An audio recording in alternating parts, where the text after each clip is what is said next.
Assalamu alaikum and hello viewers. Today we'll talk about interdependence and complex interdependence theories and approaches in international relations. Interdependence, it is extension of liberalism and new liberalism.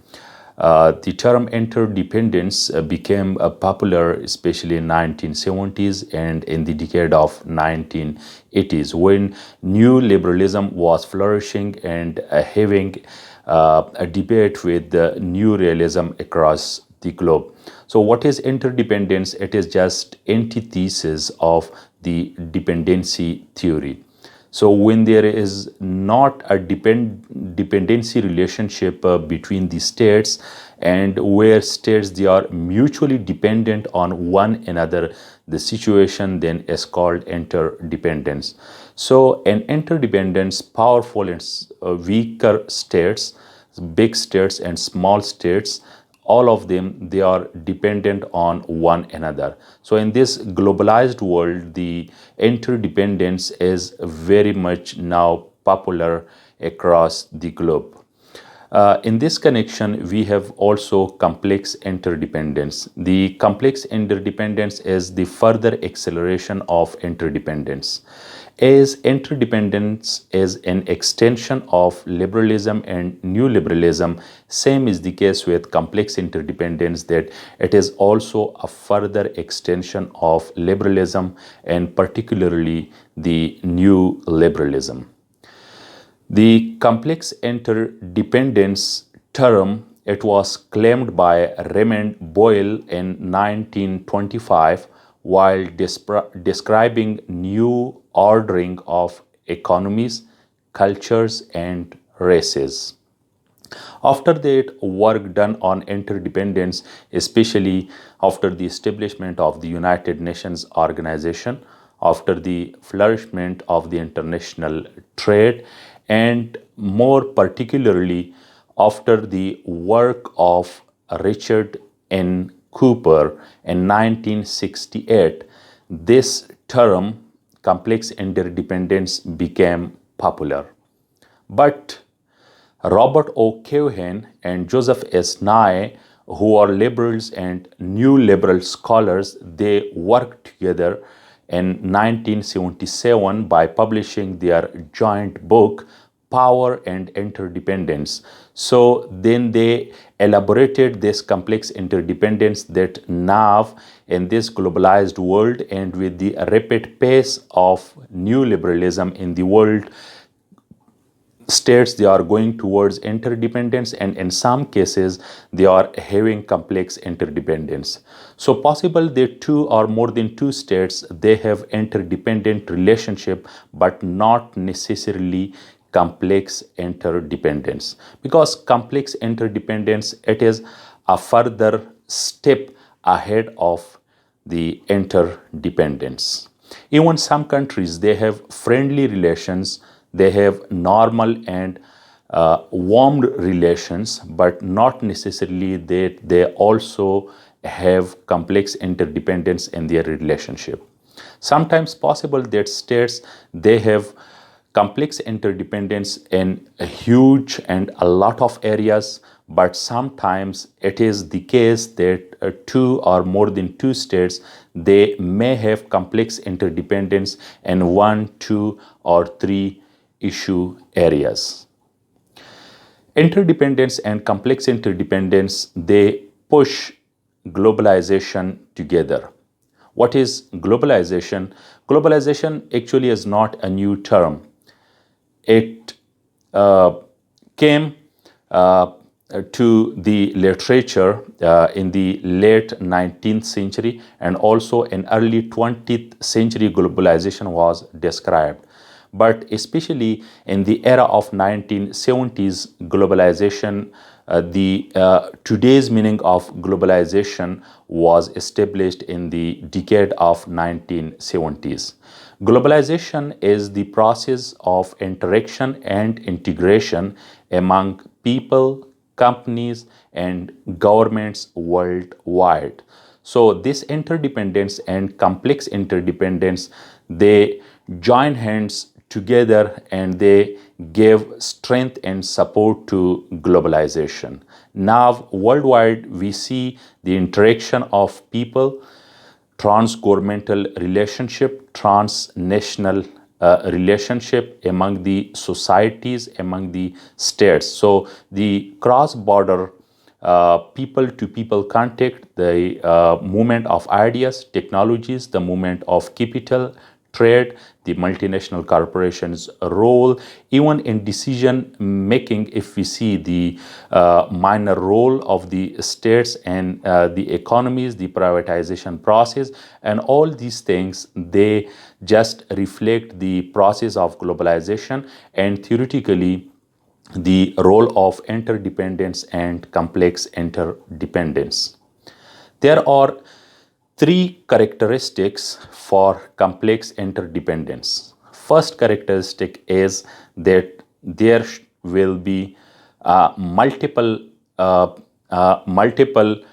channels of actions between the societies in interstate, transgovernmental, and transnational relations. So there will be not a single channel of communication among the societies, but rather multiple level of interaction, multiple level of relationship. We see now in today's world, in this globalized world, that not only governments they are responsible, but even the multinational corporations and even people, even business corporations, even banks, they are very much influential.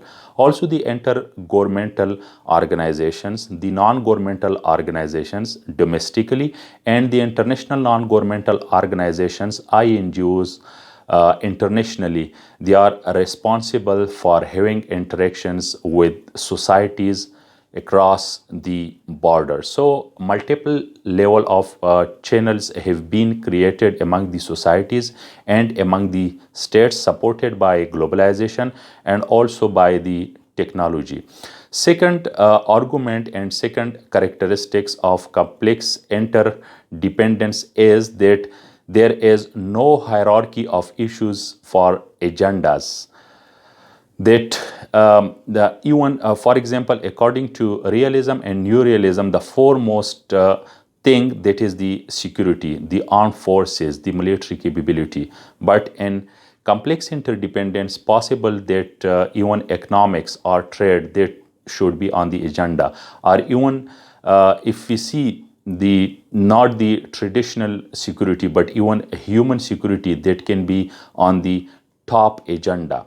For example, now the world faces so many challenges in this regard, such as food security, climate change, environmental degradation, global warming, refugee crisis, diseases, nowadays even the corona pandemic. So all these things manifest that have now states they are concerned beyond the boundaries of the military capabilities and the strength of their armed forces. So the hierarchical relationship which was once there in the history of international relations, in the international relations of the Europe, so now that is no longer available.